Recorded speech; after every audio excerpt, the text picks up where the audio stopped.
Israel Hamas युद्ध की आग अब धीरे धीरे पूरे मिडिल ईस्ट को अपनी चपेट में ले रही है। पहले गाजा, फिर लेबनान का हिजबुल्ला इस आग में कूद चुके हैं, लेकिन अब ऐसा लग रहा है कि इसका दायरा बढ़कर ईरान तक पहुंचने वाला है। और अगर ऐसा होता है तो इजरायल और ईरान जंग के मैदान में आमने सामने होंगे। वो इसलिए क्योंकि अब ईरान इजरायल के साथ युद्ध की तैयारी कर रहा है। दरअसल ईरानी सेना के senior commander major general Ghulam Ali Rashid ने कहा कि ईरानी सेना के एक ताकतवर रक्षात्मक और आक्रामक सैन्य अभ्यास करेगी।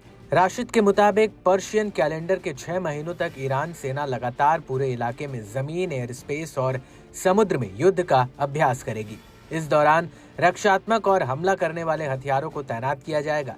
ये हथियार ईरान पर हमला करने वाले दुश्मनों का सामना करेंगे। वहीं ईरान के एक प्रेस टीवी को एक सैन्य अधिकारी ने बताया कि हर साल 30 बड़े सैन्य अभ्यास होते हैं, जिनका निर्देशन और संचालन सीधे सेना के हेडक्वार्टर से किया जाता है।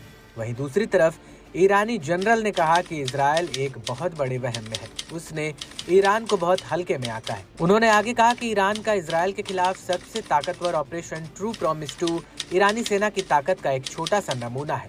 इस हमले के दौरान जो बैलिस्टिक मिसाइलें हमने फायर की गई थी, वो इजरायल के सैन्य अड्डों और पूर्व आघोषित ठिकानों पर गिरी, जिससे ये साबित हुआ कि इजरायल का आसमान हमारे हमलों के आगे निस्सहाय है। अपने इसी बयान में कमांडर राशिद ने कहा कि हम पूरी दुनिया को बताना चाहते हैं कि ईरान की नीति पहले युद्ध शुरू करने की नहीं है।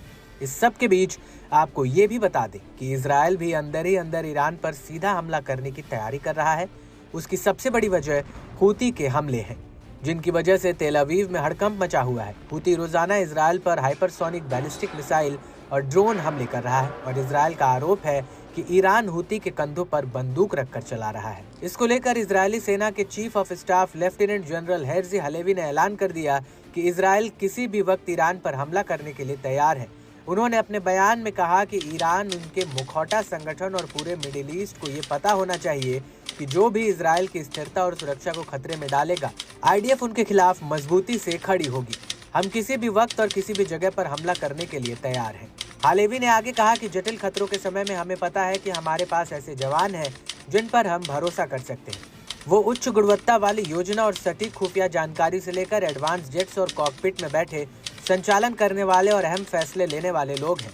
आपको बता दें कि हालेवी से पहले इजरायल की खुफिया एजेंसी मोसाद के प्रमुख डेविड बर्निया ने भी ईरान पर सीधे हमले को हरी झंडी दे दी है। हालांकि पीएम नेतन्याहू फिलहाल इस फैसले के पक्ष में नहीं है। वो डोनाल्ड ट्रंप के अमेरिका का राष्ट्रपति बनने का इंतजार कर रहे हैं। लेकिन इस सब के बीच आपको ये भी बता दें कि इजरायल ने सीरिया की राजधानी दमिश्क में 1 अप्रैल 2024 को ईरानी दूतावास पर हमला किया था। इस हमले में IRGC commander major general Mohammad Reza Zahedi और उनके डिप्टी कमांडर की मौत हो गई थी। और इसके बाद 13 अप्रैल 2024 को ईरान ने इजरायल के ऊपर करीब 300 मिसाइलें और ड्रोन फायर किए थे।